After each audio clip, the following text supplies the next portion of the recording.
Hello everyone and welcome back to another episode of the Bandle Banter. Today I have a very special guest. We have Terasadon, who is probably one of the most prominent online Kai'Sa players in existence at this point. Terasadon, welcome to the cast today. Really glad to have you on. Blushing. Oh, my cheeks are red. Stop. Oh, no, of course, you deserve the glazing. Like, in terms of from all the players that I've seen that's played so much online, there's been times where I've gone to bed, woke up and seen that you're still in the server, still playing games when I wake up again in the morning. And I'm like, how is this person human? Yeah, it might be an addiction. I don't know.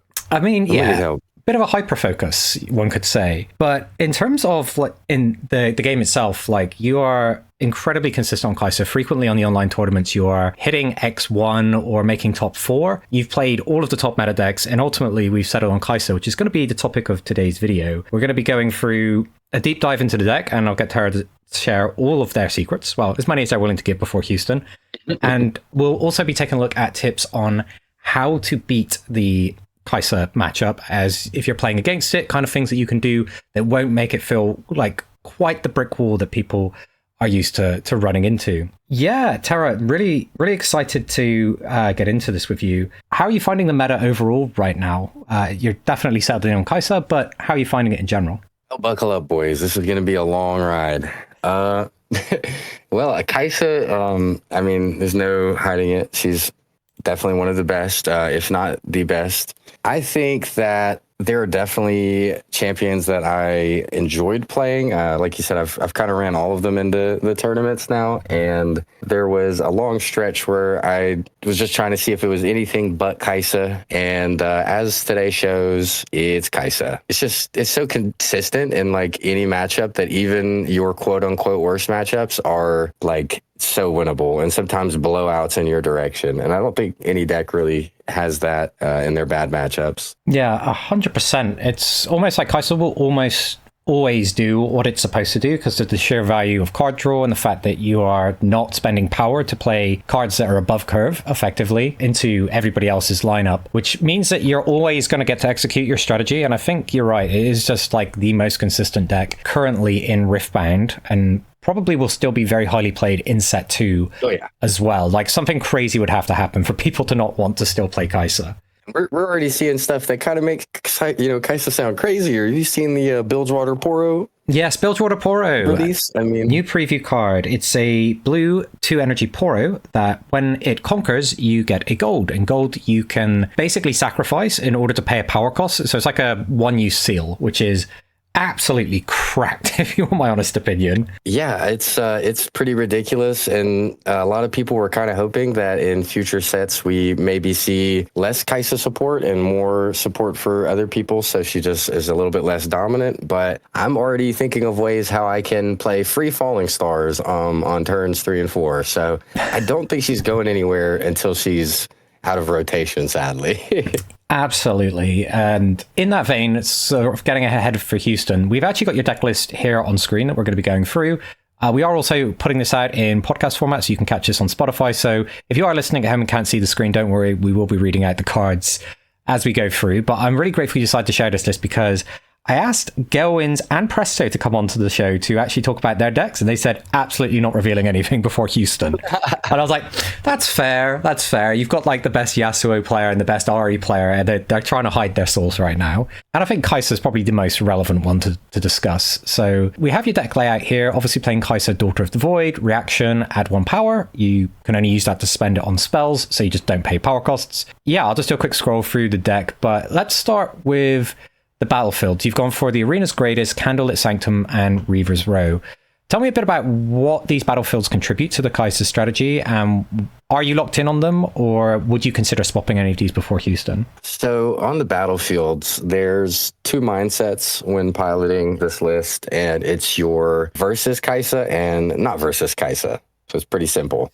We're going to pretty much always open Reaver's Row in anything that's not Kai'Sa because we can just abuse Reaver's Row better than any other deck. We can shoot the things on it, keep our tempo. We want to keep our small guys alive as long as possible. So anything versus not Kai'Sa is a Reaver's Row open, and you have an advantage on it going first, going second. It doesn't matter. Again, like I said, because you can just abuse that battlefield. And a lot of people tend to also want to save their units. So they go to use this battlefield, you shoot them off, and you're ahead. For our go first, it's always Arena's Greatest. You'll never see me go second on Arena's Greatest. It just don't happen. I feel like it's really, really good because it'll lock your opponents out of the game. Many times I don't even think about game 2. We'll throw Arena's Greatest down. I'll be at 4 points before they hit 1 just because you're able to blast all of their early tempo. And then the game's over from there because you have ridiculous amount of finishers. So if you go first on Arena's Greatest, it generally benefits you. There is one matchup where I will say that I've had second thoughts, and that is the Annie matchup. Yeah, I was going to say, that's probably the one that's the hardest. On Arena's Greatest. It is. Yep. She, you play a guy turn 1, she plays sneaky turn 2, and now she's ahead in points because you played Arena's Greatest. So it's like, it's one you got to think about. But I think for anyone that's not Annie, it just closes the game out like so fast. And even in the Annie matchup, if I draw more burn spells than her, it doesn't matter. Yeah, you just kill everything and score. It doesn't matter if she got that or not. Yeah. So that's Arena's Greatest and Reaver's Row. And lastly, you've gone Candlelit Sanctum. And I have a lot of questions about your battlefield lineup that I'm excited to jump into. But obviously, we're going to do the whole deck as well. But why Candlelit Sanctum over something like Targon's Peak, which everybody raves about? Well, I always do on stream. It's like Targon's Peak Kai'Sa is so hard to win on. But you've gone Candlelit instead, which is really interesting. So for me, I was a Dreaming Tree player for a while, and before that, I was Targon's in this slot. And for me, the problem is, as I noticed on my go second games, well, if Candlelight's my go second now, those would have been my go first if I was playing them. But even on the go first, like just giving your opponent any sort of usage whatsoever out of your battlefield just feels bad. Because in the Kai'Sa mirror, Targon's is a scary thing to run, especially if you happen to double Targons or something. Oh, that's horrible. Those games I hate. The double Targon's mirror. That's just gross to look at. Disgusting. So for me, it's less so like what the battlefield does for me and more so what it doesn't do for my opponent. So kind of like going back to the Reavers, I think I always win Reavers games regardless, unless it's Kai'Sa. Yeah. I just have too good of a matchup with it, and Arena's Greatest is undoubtedly our go first in this lineup. So therefore, our last slot, my whole goal is just to not benefit my opponent. And Candlelit kind of creates this environment where you're both more consistent with your draws, but no one's gaining immediate value. And I just assume that Kai'Sa has the better deck. So if I'm looking through my cards and finding better cards, I don't care if they look through their deck and find the cards that I was going to kill with my card anyway. You know what I'm saying? There's no benefit that I lose, and we're both just kind of more consistent. Yeah, that makes sense. Like, exactly it. It's like, okay, you can find all of your units, and I'm just going to go out blasting and kill everything. And the only kind of deck that can get surprise value out of Candlelit, I believe, is Nocturne. And if you're playing Nocturne in your deck, you're probably losing to Kai'Sa anyway. Yeah, there's like I see zero drawback to you playing this. And I guess you just use your opponent's Targons when they row it out in front of you, and you immediately smile and go, this person hasn't playtested as much as I have. Or if you're seeing Teemo, it's already favorable. Like, I'll let him have Nocturne at that point. Yeah, we're going to talk a little bit about matchups later, and I am going to bring up Teemo again, because I actually was playing against one of my Nexus Knights, somebody who was on the Dance Dance Revolution Mundo. So I'm excited to go into that. But can you give us like an overview of the Kai'Sa strategy, what the core game plan is, in terms of how we're getting to 8 with this deck? For people who haven't seen this, it'll be very helpful for them to sort of understand the fundamentals of how we eventually build up into explaining, well, how do you beat this absolute tyrant of a deck that's in the format right now? Yeah, well, game plan is pretty simple. We're a tempo-based deck. Some would just call it mid-range because we're not exactly relying on complete early game. We're not exactly relying on I wouldn't say a too insane end game, but we do have an insane end game. But pretty much our goal is to get to 6, and then we have many ways to close out with this deck. So early game plan is generally playing your small guys, pushing with them, and using mana left up that you purposely leave up to interact with your opponent with Seekers, Rays, smoke screens, anything that earns you tempo. So if you see an opportunity where a minion walks in, you smoke it, minion walks in, you shoot it, anything that earns you that one extra point away from your opponent will inevitably win you the game, because once you hit 6, you just close. you finish. Yeah, that's like always been the terrifying thing about Kai'Sa is once you get to 6, it is so hard to stop Kai'Sa just double conquering in a single turn when they've got access to things like Darius Trifarian, which is one of the best sieging units in the entire game. 5 energy, 1 power. When you play your second card this turn, give me +2. And Ready Me. So he just comes in swinging at 7. And we've also got like Thousand-Tailed Watcher, which is a closer that's being played in anything calm right now. No, Mind even. Sorry, Mind is the blue rune. Just being able to come down and give everything -3 and then let you run over both battlefields. Or you do other disgusting things with it, like give their entire board -3 and then play Falling Star and kill their 2 best units.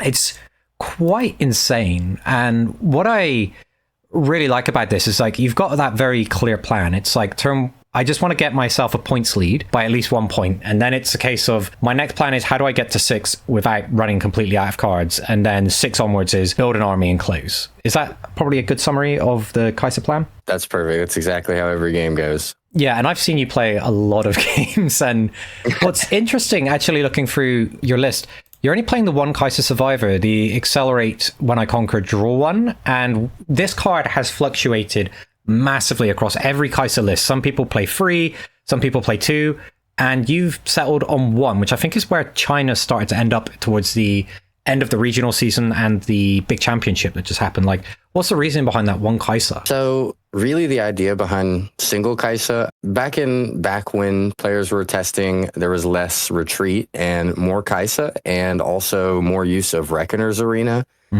So the lists that were playing 2 to 3 Kai'Sa were attempting to abuse Reckoner's Arena, get Conquer effects over. You're not worried about her dying. You're just going to build up a big hand and win from it. But what I found that is if you're playing with multiple Kai'Sa, sometimes in the position to accelerate like constantly, and you're going to be constantly deramping yourself and spending out the same mana you could have played for a Darius or another piece of development. And I also play 2 retreats in the list, and I feel like those are the placement slots of the 2 Kai'Sa that would be there, because if you throw one Kai'Sa out and then you retreat it, then you're still playing another Kai'Sa, but you're paying for the deramp. So you're actually not deramping yourself every turn because you're just playing the other Kai'Sa you drew. Instead, you're getting the mana back that you spent to accelerate and play her back. And sometimes if you don't accelerate it, then you're just up mana from the retreat. So I think that's kind of what made me decide to drop my Kai'Sas down. Plus, like, you compare them in the deck to Hopefuls and your other 4 slots. Yeah. Hopeful can be played for 2, and it doesn't deramp you. So that's 9 times out of 10 better than Kai'Sa, unless you're low on cards.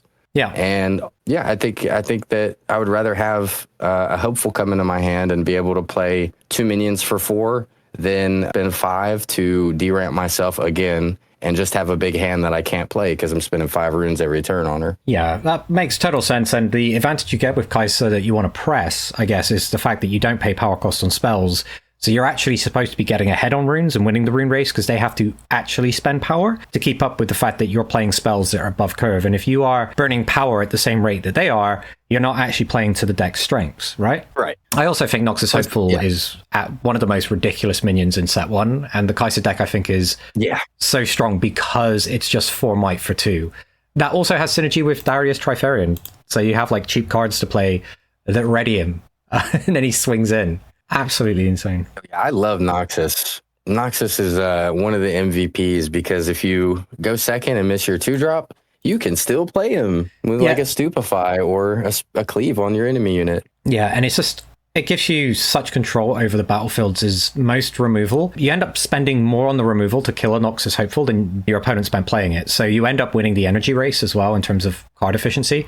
If you play Void Seeker or Noxus Hopeful, you're probably pretty happy if your opponent's doing that, right? Yeah, you kind of want to get it out on Hopeful before you send your Kai'Sa anyway. So that's why like a lot of Kai'Sas veered from that turn 2 Kai'Sa in the back, because it's 1, it's Falling Star bait, and 2, it's like Void Seeker premium target. So you would rather like get a Noxus out turn 2, even if you can't like play him for 2 minions out. Playing him for 4 on that second turn is often better than Kai'Sa, just because you know they're going to hold their removal, and either they'll let Noxus score or they'll burn the removal that you can then play Kai'Sa with. Yeah, it's really, really good card, and probably I believe this was being played in maximum number of copies also in the Annie list as well. If I'm trying to remember Sold Out's deck, I can't I'm pretty sure he's playing Noxus Hopefuls. I mean, I'd be surprised if he wasn't. All things considered, I'd have to go back and check that. But the rest of the list is pretty unified with just the best cards in their slot. I did notice you've gone for the free copies of Paiti Poro. This is interesting choice because a lot of players were on the fence. In fact, a lot of the players I initially spoke to said they did not like Paiti Poro. They thought it was a bad card. And I think this little guy is probably one of the most desired 2-drops to play in the mirror match, right? I think if they're saying that Paiti Poro isn't a 2-drop, I mean, they're not playing Kai'Sa. This is the best 2-drop ever into Kai'Sa, like unimaginable. I think I won a game today off of the fact that my opponent had to Void Seeker a Poro turn 2, and then I just get the mana advantage and the tempo advantage. Like Void Seeker. Oh, that's such overkill on the Poro. I know, and sometimes you have to do it if the Poro just sits there too long, you know what I'm saying? Because nobody wants to shoot it. So you're either getting points, or you're getting mana off of them, or you're getting a trade-off on a unit, 9 times out of 10. Yeah, I think it's my favorite thing to hit turn 1 in my opening hand. Yeah, it's actually interesting how it's evolved, that what's considered a very standard turn 1 play is going for the Ravenbloom student, but Paiti Poro in the mirror is just so much better. Yeah, plus Ravenbloom in the mirror is actually pretty bad because she just dies to Array and we can't save her. We can't cleave an open battlefield. We can't double stupefy, unless you have... I mean, there's ways to get around it, but 9 times out of 10, if she's your 2-drop, on that next turn, she is dead. Yeah, it's definitely more of an Ari card, right, where you can just play like on guard and get it up to 5 to get it out of range of Hashtag Ray or Void Seeker. But in this deck, it's a little bit difficult because all of your spells are largely offensive, unless you're playing Cleave and attacking another battlefield that actually has something out already. Otherwise, it just kind of, as you said, dies for free. Whereas Paiti Poro has that tax with the deflect cost, so it makes the opponent deramp, which then means that you start winning the second fight on the table, which is not points, it's the runes and energy count. Yeah, another easy way to win is just to speed your opponent. If I have a Pouty and then turn 2, I Pouty Noxus, and I'm playing against a deck that targets to win, then I win. Yeah. Right? You have too much going on already. There's so much deramp they have to do. You can just dry play Kai'Sa, be 3 runes up, and still have more board state because you're cheating cards out. It's just too easy. Yeah, that's a very tough curve to beat. A deflect and then just 4 might on its own. There's not really another efficient unit that you can really play that plays into Noxus Hopeful Poro very well, to be fair. I mean, no, you can kill them. It's sad to see on the opponent's end. Yeah, you can kill them, but it just ends up being like overly investing, and the Kai'Sa players probably scored in the meantime for doing that. So you're wasting your turn just trying to answer what they've already got value out of. Let's talk about Time Warp. So this is one that started showing up in China, and then it went from 0 copies to 3 copies to you don't know if a player's playing this or not. Some people have it in the side. Some people don't play it at all. Can you walk us through like the reasoning for Time Warp, when it's good, when it's bad for the matchups? So I run 1 in main and 1 inside. I do like having it as a alternative win option. Sometimes players are smart and they know that in the end game of Kai'Sa, all you have to do is just continuously remove that backline. And so most players are thinking, oh, it's Kai'Sa, she's going to double conquer me. She's got 1 unit and then she's going to play Thousand Tailed.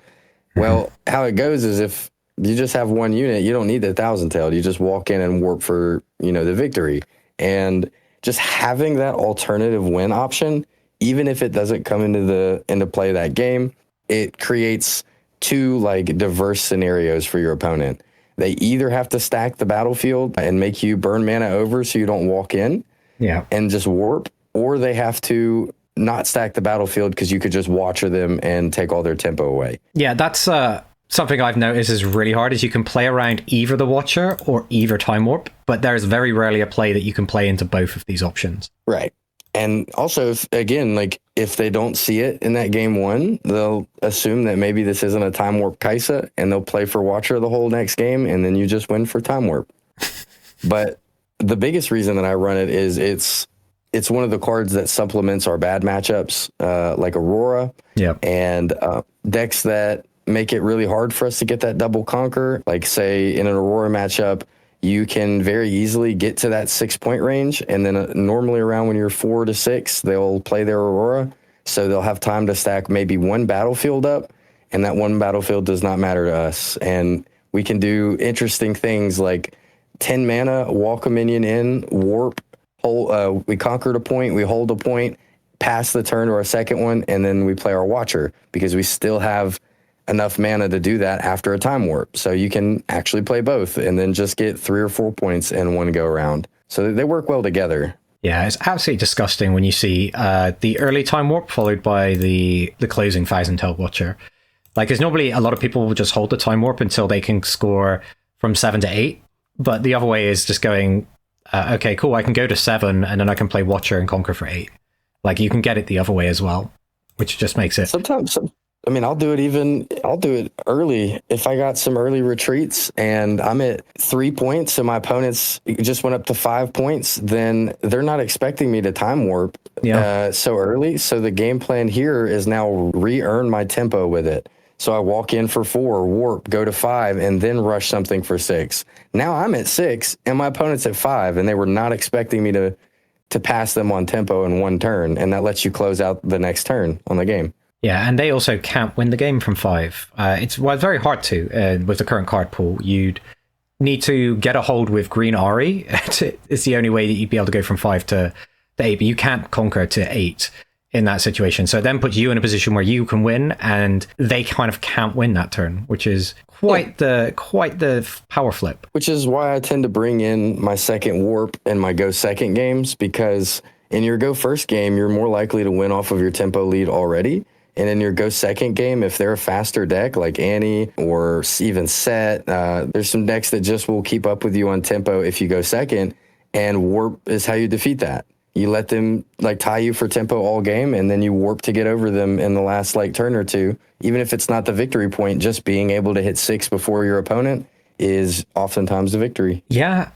Time warp, it's definitely earning its secondary market price tag. I think last check it was like $100. I don't know if it's come down since I last checked it.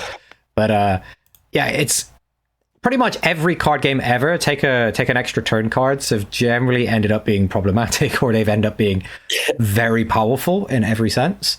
And it definitely earns its spot in this game as well, because of the unique mechanics and the way everything works. So going through your side deck, we've got 3 copies of Lecture and Yordle, 2 Thermo Beam, 1 Unchecked Power, 1 Icathian Rain, and the second Time Warp. Do you want to walk me a bit through the sideboard, what comes in, what comes out, and when you're doing different things? That'd be super helpful. Yeah, so start at the top with our Lecturing Boy. Some Kaisas like playing this in main board, but I kind of see it a little differently. I'm cool with Homie if I open with him or if I get him late in the game. The open has to be on my go second because he's 3 mana. So I don't want to see this in my opening hand if I only have 2 mana. So I have him in my side. I run the 9 copies of 2-drops in my main board. And then the little sentry guy here is taken out into my game 2s versus certain matchups. If it's versus like Kaisa, I sometimes just leave Yordle because it's sometimes good to have that 2 mana and 1 spell up. But if it's versus slower decks like Aurora, even like mid-ranged or Rampy, things like that where I'm likely not to see a turn 1 drop on their end, I'll play the Yordle because it's better to have 1 might, the draw immediately, and tank rather than sentry on your opener. Yeah, and tank comes up quite a lot as a really strong keyword where all of a sudden what they want to kill, they lose control over, and you just suddenly go, yeah, you have to kill my Yordle instead of my Darius, and then they're like, oh, that's a panic. Yeah. It's people forget about like tank and how important it can be, but if they just have a Darius on point and you move your Darius and your Yordle up, then you just traded a Yordle for a Darius. It's pretty good. And if it was for 2 mana, I might, even without the extra might, I would take the 2 mana 2-drop tank. Yeah, okay, no, we couldn't get it. It would be too good of a card then. But would you swap this for the new Poro, the Plundering Poro? The Bilgewater? Yeah, the Bilgewater Poro. Is that the one that creates gold tokens? It's a 2 energy, 2 when you conquer, make a gold token. So I am considering swapping that out for one of my 2-drops and following the same game plan. Probably not Yordle, but Sentry could end up coming out here. I'm not sure. It would be Sentry or Bloom, as long as Kaisa remains prevalent. I like Ursula. But yeah, I could consider Bloom because like we were saying earlier, we don't actually abuse it that much other than just like cleave and stupefy to get over like certain scenarios. But I can see like the free cheat on gold and then maybe play slightly bigger top end would be a good game strat too. I mean, that would be quite ridiculous, right? Being able to make the gold, and then you've got Falling Star, which is 0 because you've got your legend ability. Or you could go no power cost Darius. No power cost Watcher. One for an accelerated Watcher. You could pay your Kaisa. Oh my god. Oh, you could accelerate your Kaisa with 0 power as well. Oh god, that Poro I think is going to find a home for sure. Oh god, yeah. Time warp on 8. I mean on 10. God, yeah, you can double time warp on 10. Yeah, somebody was saying a hat case in the server is like, could you play this with Pit Crew, the card that readies every time you play a gear? So it's like, yeah, you could play that, conquer with the Poro, you play the gear, ready it, and then you've got a free, basically a cheap accelerated unit that you can charge in. I was like, oh lord, yeah. Oh, there's a lot of cool stuff. I think it's a great card, and I believe it will find a home in this deck in set 2, but I'm detracting from the point looking into the future, as that's not going to be relevant for Houston. Yeah, so for Thermos, that is our anti-Aurora. Some players do like it, some players don't. My thing is your anti-Aurora is either going to be this or unchecked power. But we do run one unchecked, but what you kind of run into is all Aurora decks have Unyielding Spirit because it's orange. And so unchecked power is oftentimes a great target for it. Some people think like, oh, I'll get them to burn their whatever early, but they're not playing units until it's units that you're wanting to unchecked. So you're often not able to bait out the Unyielding with like Void Seekers or Rays or even Falling Stars. 9 times out of 10, you play your MF, Falling Star, they'll take it because they know if they hold Unyielding and then they get their Aurora minions out, there's nothing I can do. I could Acathian, they Unyielding. I could Unchecked, they Unyielding. So I do think unchecked power is really good and it can help in a lot of scenarios, but it's quite easily just unyielding. But in my Aurora matchups, that's why we bring in Thermo and Unchecked. I'll do 2 Thermo and the Unchecked because most of the time, if it's Aurora, they're going to have hand rips, mind splitters, or if they don't, then they'll have sabotages and they're going to take 1 or 2 of these from you. So having 3 options to deal with your biggest like matchup issue is pretty favorable. If you get Thermo in opening hand and they don't rip it, then you just Thermo the turn they play Aurora and they lose the game. Yeah. If they rip it, then cool. I'm waiting on my next Thermo or my unchecked power because I'll already have 6 points and I'll just need to get that final push. Yeah, and you've got so much card draw in here as well that you will very likely to get halfway through your deck before the end of the game. You'll probably be around 18 cards by the time you score your 8th point pretty consistently. So you're more than likely to see at least 2 of these. Yeah, easy peasy. And for swap outs, they do depend on matchup. But if I'm not versus a red deck, I actually pull the retreats out. 9 times out of 10, you don't want to retreat. Like we're not retreating anyways. We're like attacking always. So the retreat's only really fancy with red deck matchups where you can do like the Falling Star trick where you retreat out of it, make them target their own guy and such. If that's not a issue, then both of those copies come out. Both Thermos go in. And my last replacement will sometimes be, I kind of play around with it, but if it's versus, MF or Volibear or Yi, sometimes it's the Hopeful for that last slot. I'll drop 1 and just run 2 of. Because I don't care too much about being swarmed with minions on those slower matchups, and I would much rather have just a couple minions and my closer. I don't want to miss my 2-drop, but I'm okay cutting, a minion or so. And if it is a good matchup for retreat, like the Volibear, I'll keep those in, and I might cut 2 Hopeful out. Yeah, I actually remember watching your feature match yesterday where you were playing against the Volibear in the Runes and Rift, and you ended up thermo beaming 2 of the ballistas, the Noxian ballistas. I'm trying to remember the full Iron Ballista, I think it was, which was just basically shooting any guy for 4 each turn. It's like, oh yeah, there's still thermo value in this, even though you didn't hit the Aurora with it. Yeah. But I think you kind of have to play thermo is because there isn't any other gear removal in this color. And as you said, Aurora is just such a big issue that you have to resolve this. Your Aurora deck is largely pretty bad if they can't stick an Aurora for any extended period of time because you end up so far ahead. So I 100% agree with the thermo beam. Like I find it weird not to play this until we get something better. I think it's a good card for what it does now, but I think the value of it increases as set goes on as well. Like set 2 has so many more gears and think it'll just increase how much Thermo Beam is really useful because, like, I mean, there's so many gear already that are prevalent, like Aurora, Hook, stuff like, I mean, I don't tend to bring this in like Hook V matchups, but I can see a future where I'm versus a gear deck, even if it's not Aurora, if they play 3 gears, this is like Azir. Yeah, Azir, something like Azir. Plays all weapons. Yeah, I'll just kill all the days. Yeah. Oh, you've got 5 gold. Don't worry about it. Just melt them all. Right, yeah, fuck the gold. My bad. It's fine. We're gonna cut that out. We'll sort that out. But yeah, just melt their gold down, eat all of their weapons. Thermo Beam gains value, especially as it goes on. I think you're going to want to hold on to copies of this in your collection. It is only an uncommon, so I think it's easy enough to come by. Yeah, I already got them. Cathian Rain, that one is for our token matchups, our swarm matchups. Sometimes you can play this in the Kai'Sa mirror too. I've experimented with it. I like it sometimes.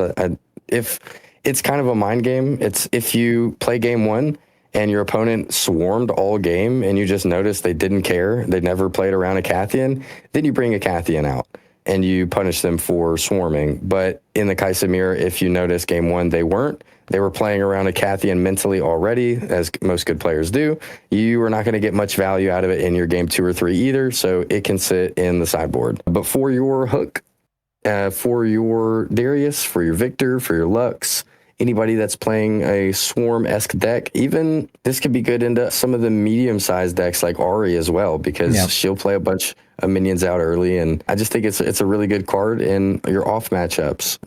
Not so much in Kai'Sa, but again, you can just punish them if they're swarming with Kai'Sa. Yeah, it's like, oh, you bought a fun deck to the tournament. Well, I've got a Cathian Rain specifically for you. Yeah, exactly. For the replacement on that, again, if it's not a red matchup, we'll probably cut 1 copy of Retreat. And then if it is a red matchup, we consider 1 copy of Noxus. If I feel like I need enough, if I need all my minions, then I actually go and cut a Cleave in this position. Oh, interesting, Cleave. Yeah, I rarely hear people talking about cutting that. In Kai'Sa, it's especially brutal because, for example, a lot of people playing Dreaming Tree or getting the Cleave on the Kai'Sa Survivor or Cleave Darius to get the 10 might swingovers. So it's interesting to hear that being cut, but I guess in that matchup, your Darius is probably good enough as a 7 anyway, and a Cathian Rain does a lot more work in that matchup, I would guess. Yeah, 9 times out of 10, if I'm versus a Swarm deck, there's nothing that I need to cleave over. So, I mean, Watcher late game might be something that could be a problem, but other than that, the Swarm is going to play 1 to 4 cost units, and in which 9 times out of 10, I would rather just like stupefy their guy, get a draw, and still get over the opponent instead of like burning the Cleave. Cleave's really great on Dreaming Tree. Of course, it stays in there, but if it's not Dreaming Tree and you're already going to be matching in size of might, Cleave's actually just not very useful. You don't want to see a bunch of them pop up in your hand. That makes sense. So I guess then to close up this section, is there like any flex spots that you're still debating, or is this list largely locked in and you don't see it getting improved at this point? Main board is pretty locked in. I don't see... the only thing that I have been considering if it deserves as much a slot is Smokescreen, because it's less useful into my good matchups. But, I mean, it does come in handy with Aurora. But again, like, you're just in this scenario where it's useful some of the times. It earns you tempo if your opponents don't play around it, because they'll just swing in even when you have 2 mana up and just go, well, I'll see what you got. And then you just win. So I do love the card, and I don't think it's going anywhere right now. As you can see, I'm 3 of in the main board. I've seen some Kai'Sas that are 2 of and some that don't even run it in their main board. And I think it's a really, really good card. If I had to consider changing anything from main board, it might be dropping to 2. But I can't tell you how many scenarios I don't have an answer for a big minion, and Smokescreen Voidseeker just clears that up for me. Smokescreen Hextech Ray on Watchers. Do that when they attack in. It's like, it's only 3 mana for Smokescreen Hextech Ray, and it literally stops a Watcher from being able to rush you. And you can chain it. So it's like, your opponent has to play a reaction to get around it. So I think Smoke is really, really good, but if I had to make any changes to main board, I might cut a copy and play something else, maybe another top end. But for the most part, the list is pretty much, I mean, it's 3 of every good card that you want. and then 2 of a very good situational card, and then 1 of a closer. So it's like not much room for editing. And I love Void Seekers too much to take them out like China. I don't know what they're doing, dude. 4 is so important to be able to bust. Yeah, no, I agree with that. And yeah, the smoke screen, this is kind of like the bane of my existence. I've played quite a lot of set, and when your 7 might set suddenly becomes 3 might, it doesn't feel good when their Kaiser's walking over it. So yeah, they just go, oh. Smoke screen is definitely good in a lot of those off matches for sure. So let's talk about sort of the early turns of the game. Like, what's the ideal opening sequence in the earlier turns? What are you sort of aiming, other than to get a points lead? Like, what are you trying to open and do? I would like to see 2 minions and 2 spells are normally pretty good for me. Any combination, but if in a perfect scenario, I don't mind seeing like a Pouty Poro for my turn 1, and then either another 2-drop or Noxious Hopeful, because that just opens me up for my next turn. And then I want to see 1 Ray and 1 Falling Star. That is beautiful because I can't interact with Void Seeker quick enough to really earn me the tempo leverage in the early game. So I would love to see the Ray, because I can, again, play 2 mana, hold 1 up, or on turn 2, I'm playing a 2-drop and holding, mana up for the Ray. There's just so many more ways you can flex it in. And then for Falling Star, I mean, dude, if you see this in your opening hand, you're probably going to win anyway. So let's just keep it real. It's the best card in the game, you know? Yeah, it's a bit cracked, like broken, I guess you could say. Falling Star, very, very powerful in any Fury deck, and you only pay half the cost that everybody else does in Kaiser, which makes it extra spicy. So yeah, this will definitely give you a lot of control, especially when you're trying to get those early point leads as well, just by killing their back row. Hey, you're trying to play something fun like Malzahar? I'll just kill it with Falling Star. Victor, kill that guy. Yeah, this card is not worried nuts. about Zonias, because you can even like a 6 might unit or 7 might unit. If it's a Watcher with the Zonias on board, I can smoke that, shoot Falling Star at it twice, clear the minion and clear the Zonias, and you just go, huh. Yeah, you just kind of like pick up your cards and go, what just happened? Like, why did this happen to me? You tell your friends, oh, it was just Kaisa. Yeah, they Kaisa'd me.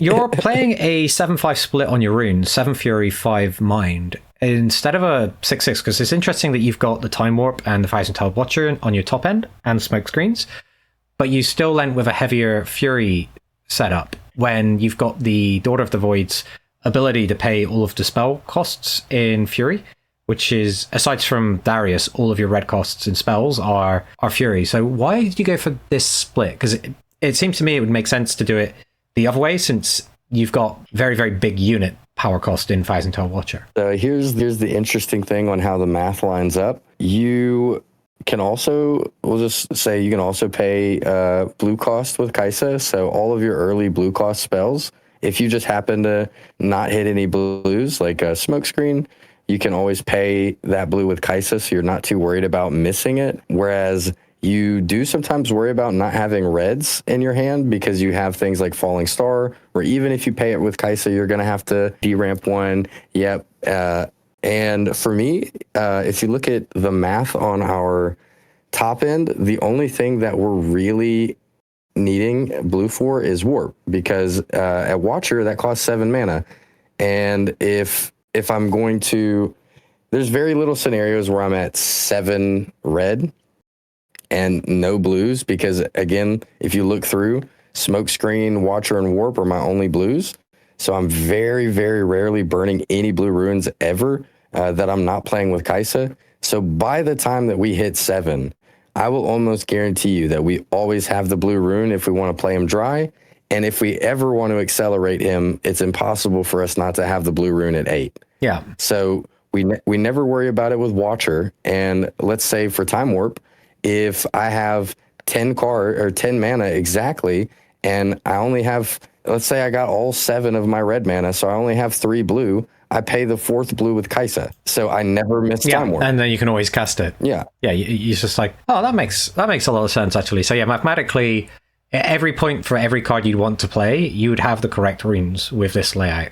That's really cool. I've never once in my life, except for when I was bad and I was deramping my blues for Acathian Rain, never have I once said, oh, I don't have a blue rune here. What the fuck do I do? I have said, or what the crap do I do? I have said, oh no, I don't have enough red runes to do this. I don't have enough red runes to. I just played a Hextech, a Falling Star 3 turns in a row. My red runes are looking low. So that's why we went up one more, went down one on the blue, and I've never had that problem since. Yeah, no, the logic definitely makes sense there.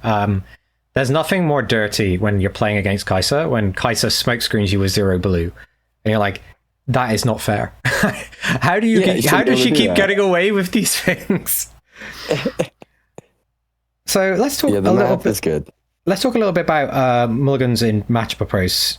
So what are the key cards that you always keep in a mulligan that you're never throwing back? Like, which cards you see in your opening hand and go, that stays there until it gets played? Again, if I see any 2-drop in my opening hand, it doesn't matter which one it is, I will keep it unless we have multiples in hand. I'll sometimes pitch sentries if I have an option between 2-drops, because I'd rather not have my turn 1 be a 1 might unit. So if I have an option to play either of the other 2, we'll pitch and we'll save 1 2-drop in opening hand.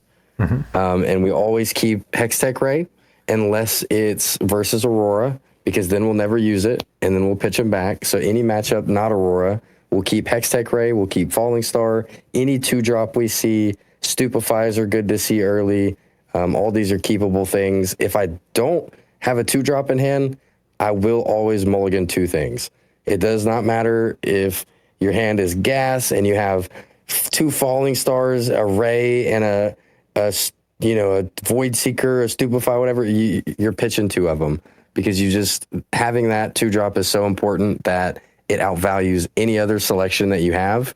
I'll pitch Time Warp, even if it's the only copy. It's gone.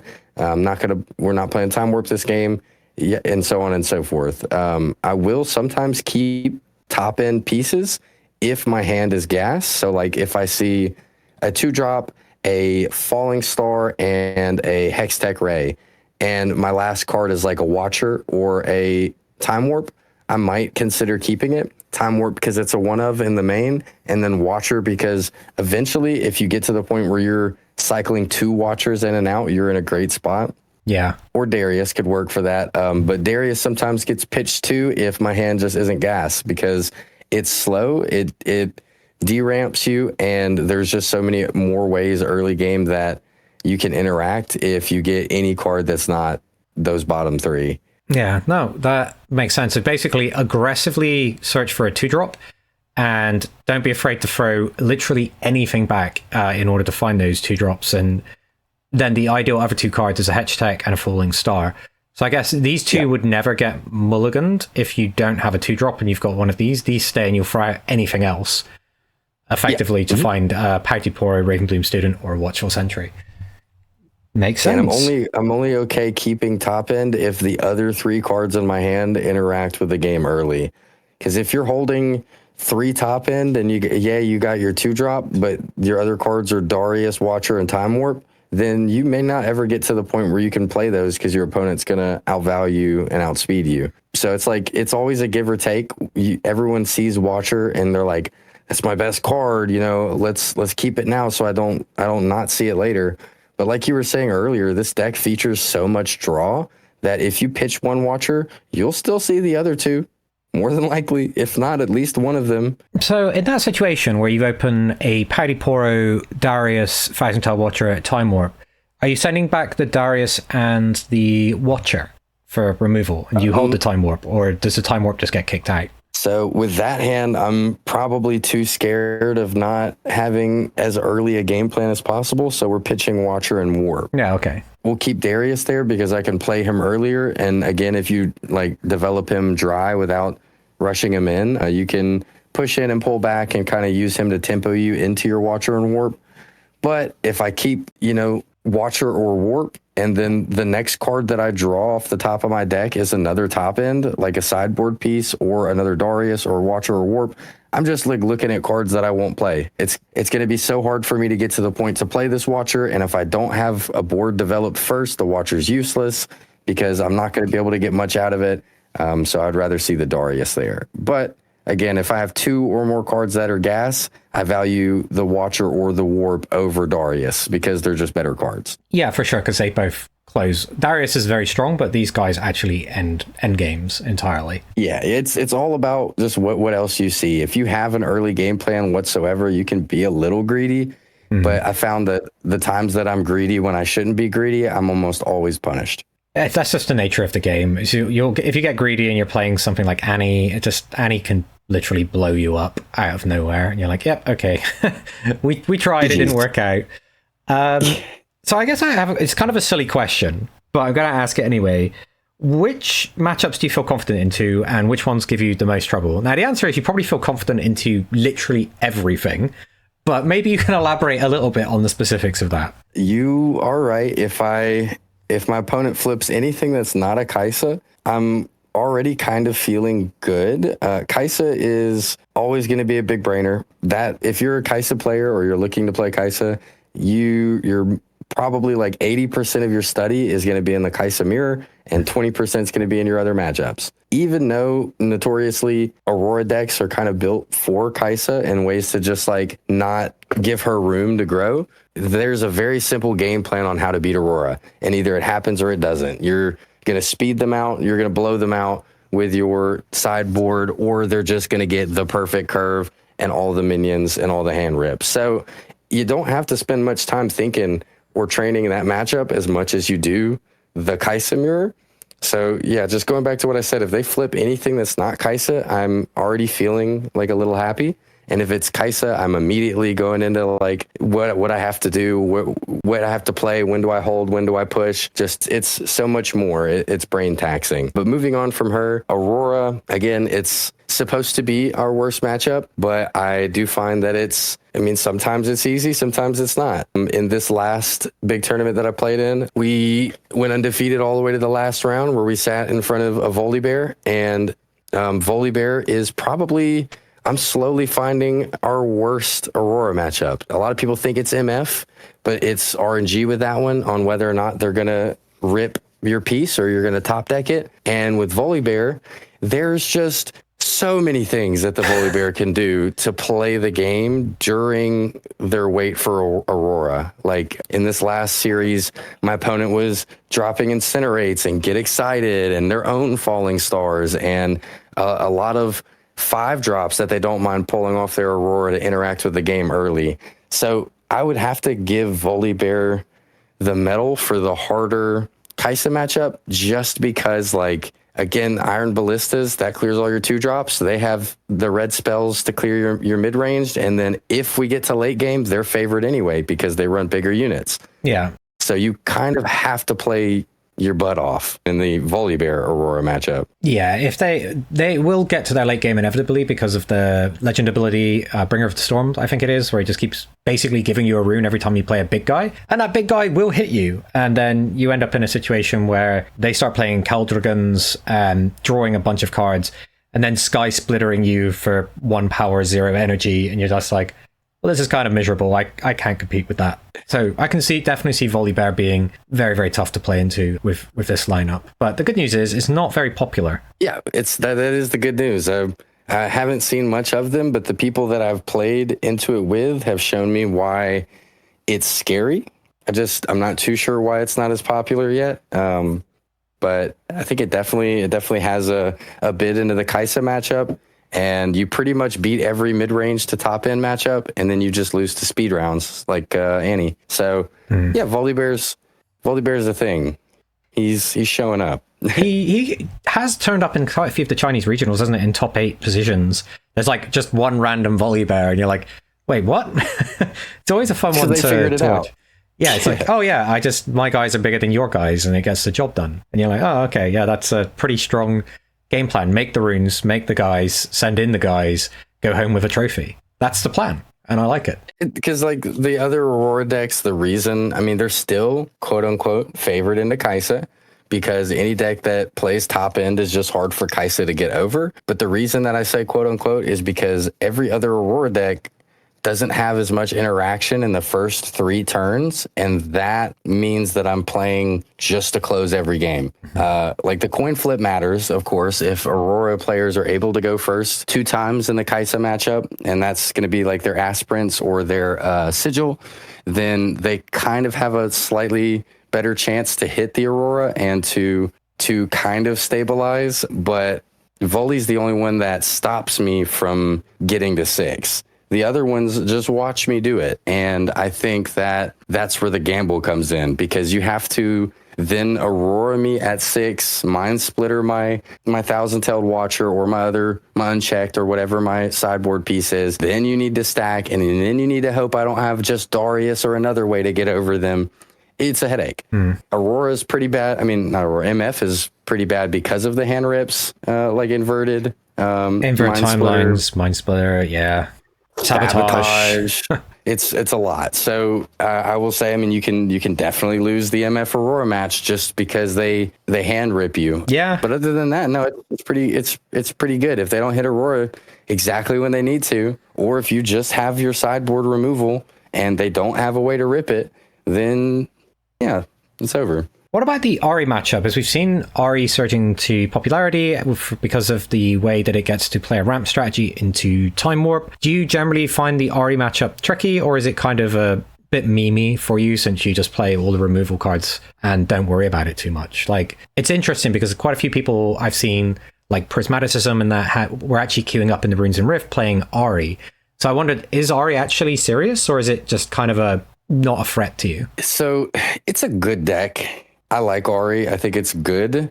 Kai'Sa is definitely like your bad matchup. I know players like Presto and some of the top Ahris have found ways to kind of gear towards Kai'Sa, but it still all just depends on how many of that 2-cost, 2 deramp red spell that enter my hand, because Ahri cannot deal with Falling Star. And good players versus Ahri know all the tricks. They're not tricks anymore. So if you hold up 4, I will give you the benefit of the doubt and say you have triple unguard Stupefy before I make a dumb play into you. So like, I noticed even playing a lot of Ahri that you're really, really good into players that aren't playing around you properly. And then to players that can look at 4 mana and go double on guard discipline, look at 2 mana and go double on guard, look at 3 mana and go double on guard discipline. If they just do that and think a little bit, Kai'Sa has all the stats and all the material to get around that matchup. The -1 isn't a big deal. Yeah, smoke screens, you got falling stars because you can either make her burn her spell to block the star and then walk in with a minion and normally trade, or easily Hextech Ray and Void Seeker just take the minion because she can't play a good minion, develop it, and leave up 4 buff spells to save you. So 9 times out of 10, you're fine trading a Ray for a Discipline or an Unguard because you also didn't deramp for it. And once she's out of draw spell, I mean, once she's out of tricks, the game's over. There's no more tricks. It's over. Yeah. So it's definitely winnable for her. But if I draw 2 Falling Stars, it's not looking good. Yeah, Falling Star, I think, is kind of one of the gatekeepers of the format in terms of like how badly does this card mess you up, decides whether or not your entire deck is tournament playable. And I think if you do deeper dives into deck building, you're looking at how do I minimize the impact of Falling Star, or how do I not instantly lose the game to it? And that's kind of going to nicely segue into our next section. And it's a question I asked Sold Out as well, and I think you'd be great to answer it. But like, what separates a good Kai'Sa pilot from a great one, from your experience? Honestly, playing slower. What you'll see with good Kai'Sas is that's why I call this deck mid-range and I call this tempo, because a lot of people see red and see small minions and they go, we're playing aggro. And in aggro, we want to just jam everything we can jam, tap out every turn, constantly move the game forward and get to 6 points. But on Kai'Sa, you can play it like that, but that's how you lose, I think, because there's a lot of times with the deck that you need to sometimes not develop and assess like your game plan. Players could lose out just by thinking that, oh, my 4 mana play here is going to be Noxus and Ravenbloom, when they might have like a minion on board and they're Ahri, and if they step on that point from any point forward, you're going to have trouble with them. So the play is not double developed like an aggro deck would do. You'd want to leave one up, play Ravenbloom, and maybe interact with a Hextech Ray or even a Void Seeker. A Smokescreen if they come onto the point you're already holding. Mm-hmm. There's definitely like there's a big learning gap with Kai'Sa on when to not play things. Again, like earlier, the Acathian Rain scenario we were talking about, a player who's just now on Kai'Sa might have seen a lot of Kai'Sa gameplay and think, oh, I just jam out as many units as I can and they can't ever stop me because I have so many units, and then I burn them late game.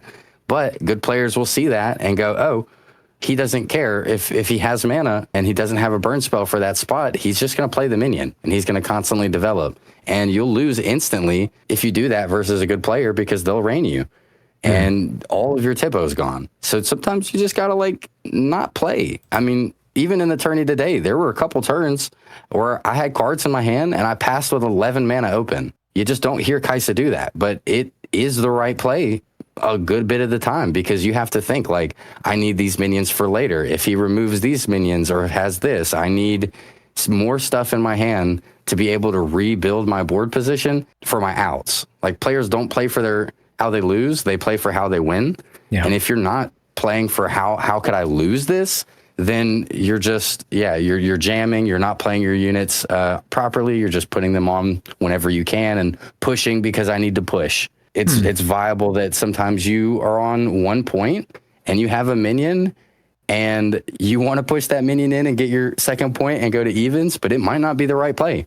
If you think you're just going to lose it for free, then it's not. I literally had this today during my Nexus nights, where I ended up not moving forward for 3 turns because Kai'Sa kept leaving up a lot of energy, and I was just like, I could just develop.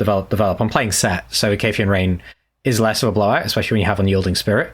So it's a case of like, I don't have to let them get any value from Voidseeker or Hedge Deck until I was like, okay, cool, I can now start walking in because I've got counterplay to that, and I just don't lose my early units for no reason, which allowed me to get to late game. So it's like just realizing that you don't need to race, I guess, is really, really great advice for new players. It's like, if you're playing Annie, it's a different story, but... Yeah, race.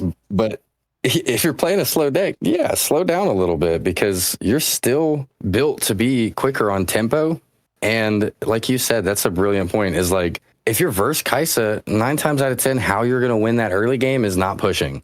You think, oh shoot, it's Kai'Sa, she's gonna get so many points. But if you constantly give her free removal, then you'll never come back into the game. So a lot of good players make Kai'Sa either play her burn spell on her turn because she tapped out too much, or you're just gonna leave up 3 mana and I'm gonna pass, and then you're gonna eventually either spend that mana or have to deramp because of it. Like, if I see you tap Kai'Sa during your turn, now I'll walk in. Because now you have to deramp your red rune. Exactly, so that becomes an actual cost. You just don't let Kai'Sa get stuff for free, effectively. You try to minimize the impact of Daughter of the Void and these spells that are just such high value for such little cost. So I guess you could condense that down to try to tap out less or never tap out as Kai'Sa. Is that solid advice, or is that me overreading into what you're saying? Yeah, no. You're right. 9 times out of 10, like, you don't want to tap out. The scenarios where you can is if you just physically don't have another play, like there's no interaction that you would have on your opponent's turn and you need more minions, then tap out, play your 2 drops and get them out, whatever. But if you have an interaction, you leave that interaction up. If they have 0 minions on their board and all I have in hand is a smoke screen, and I'm like, oh, they don't even have a minion, why would I need smoke right now? I'm just going to tap out. You still leave smokescreen up. You leave yourself that option for accelerate units, for potential swings, anything of the sort. Like, you just want interaction because you don't want to play on the back foot. If I turn 2, if I have 4 mana up and a Void Seeker and a 2-drop, and I have to make the decision here on whether or not to develop my second minion or leave up all of my mana on my second turn for the Void Seeker, if I value their unit, then it's not a choice. We're just not going to develop yet. I'm going to pass with 4 mana up on turn 2. Even if I know that they can shoot my other guy that's already on point and I'll have no minions, they'll be minionless. Yeah. And again, Kai'Sa can just win the tempo from those positions. So I agree. Just play slower and leave more mana up. Yeah. Okay. So then let's move this into, how do you beat Kai'Sa then? If we're anybody else, like, as a pro Kai'Sa player, you're very much locked into this. Like, I could ask you how your Yasuo matchup is, but I know that might be a bit of a sore subject.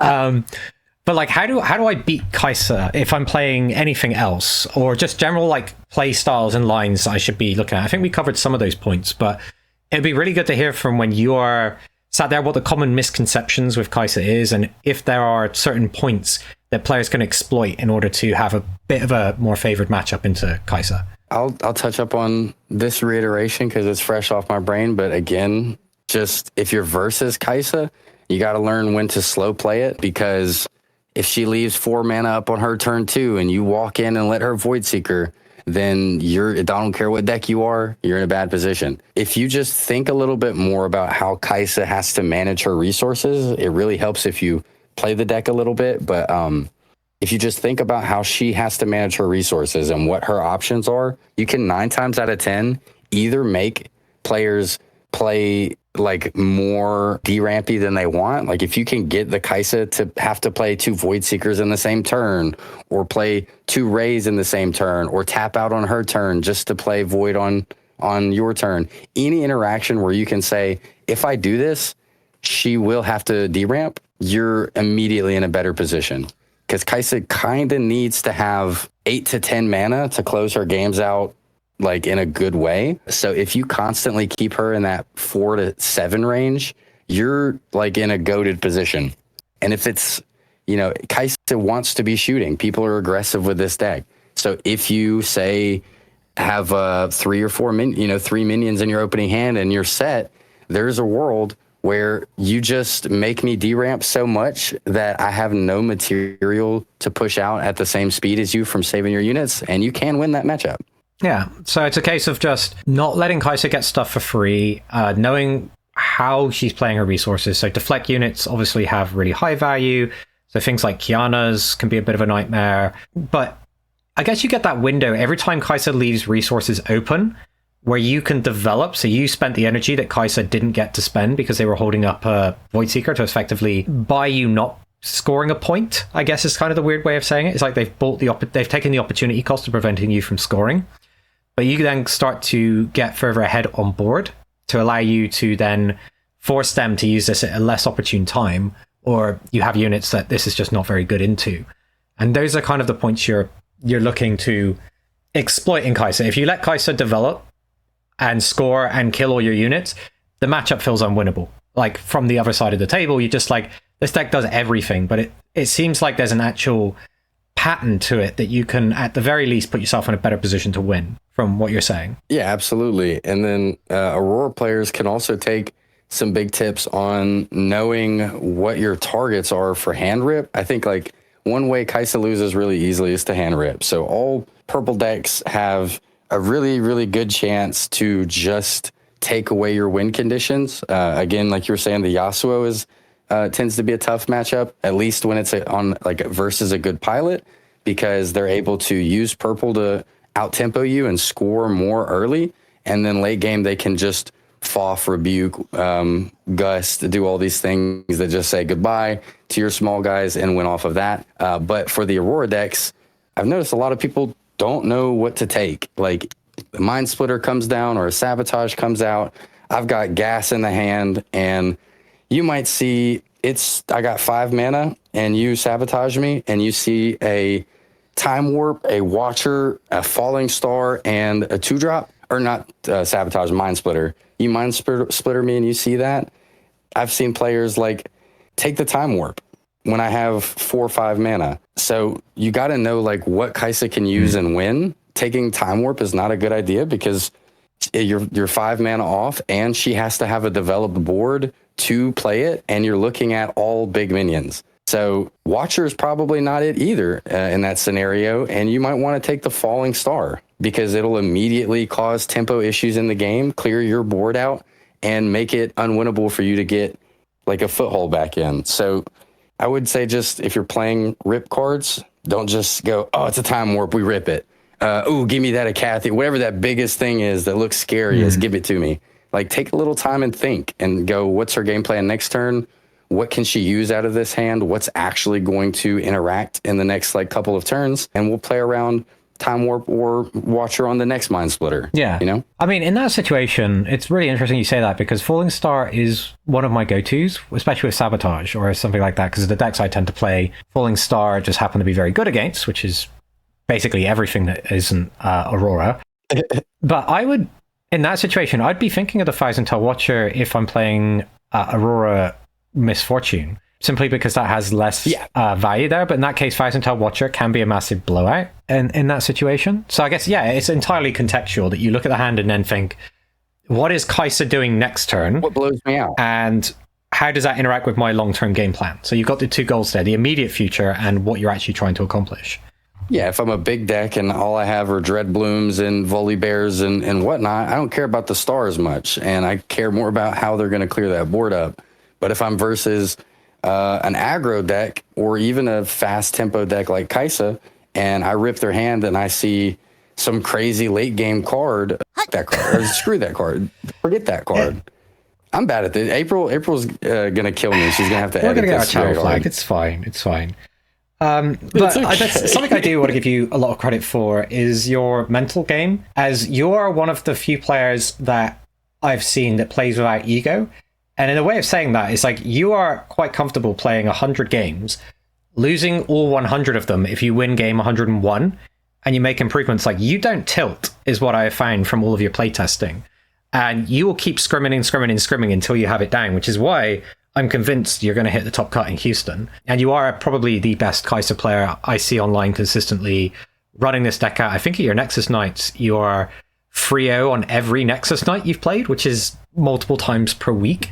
How did you get yourself to that point where you don't let the losses affect you and you actually see them as learning opportunities versus thinking, oh, I hate this game? Like, how did you do that? Because that's actually a very rare gift. So, like, there'll just be things that, like, now I'm still not perfect. There's definitely RNG issues that I'll still just be like, wow, that's great. Like, if anyone saw my recent stream, bubbling out of the Runes and Rift after making it undefeated to the finals was a little tilting. But that tilted me, and I was watching. I wasn't even playing. Yeah.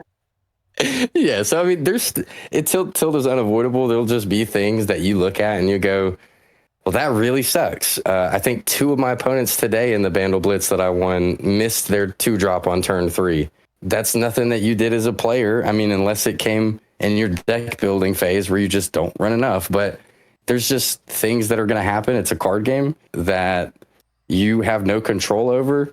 And so I just kind of find it easier when you're kind of thinking of it like that. So if you blame yourself less, and if you put less like harshness and degradation on yourself, then you feel like a better player, you feel more confident. And I think confidence is like really important in playing correctly and being able to constantly think of outs.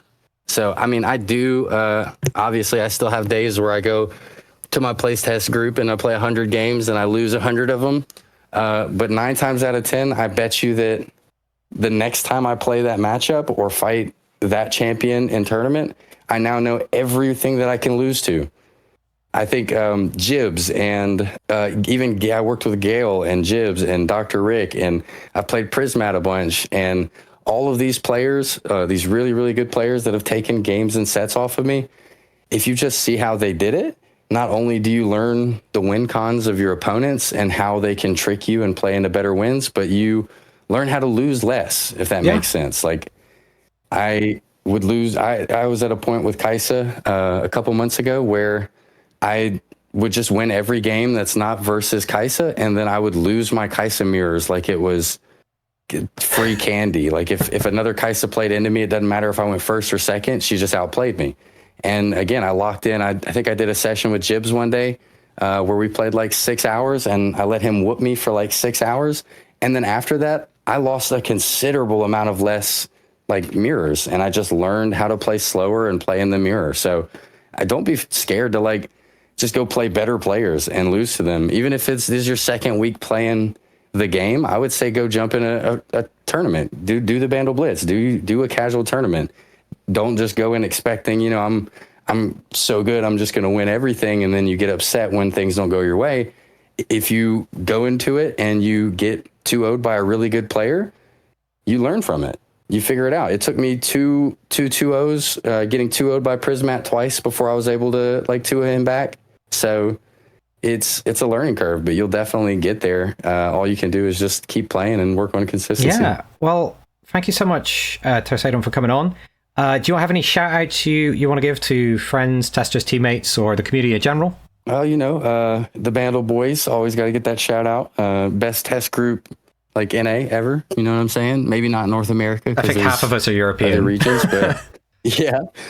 I mean, great places to play tourneys. I'd say Bandle Blitz and the Portal Discord, Brocane. There's great people online. So I'll shout them all out. Where can people find you if they want to get more of your content and see more of your games? Could you give some people some directions to come find you on the interwebs? www.youtube.com/Terasadon. Also on Twitch at Terasadon. We do stream most all the tournaments and we make content. So yeah, that's where you can find me. I'll put all the links in the description down below, including a link to your deck list. But thank you so much for breaking this down. It's always great to hear the insight from one of the best online Kai'Sa players, and I'm convinced that we're going to see much more of you at the larger regionals and bigger events in the future. So yeah, thank you so much for coming on today.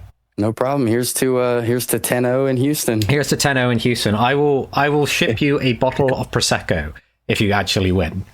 I'll figure out a way to get a bottle of Prosecco to you. You guys heard that. In fact, if I come over for a future event, I will hand it to you. Like, I'll use my alcohol limit to actually give you the bottle of Prosecco for winning Houston and winning the Metal Kai'Sa. Because the only way you're getting a Metal Kai'Sa is if you finish first or second. That's probably the lowest position you could be to get the Metal Kai'Sa. Yeah, second place. But yeah, man, thanks for having me on. I'm glad to chat. Cheers. Always. And thank you everyone for listening or watching, and we'll catch you next time. Cheers.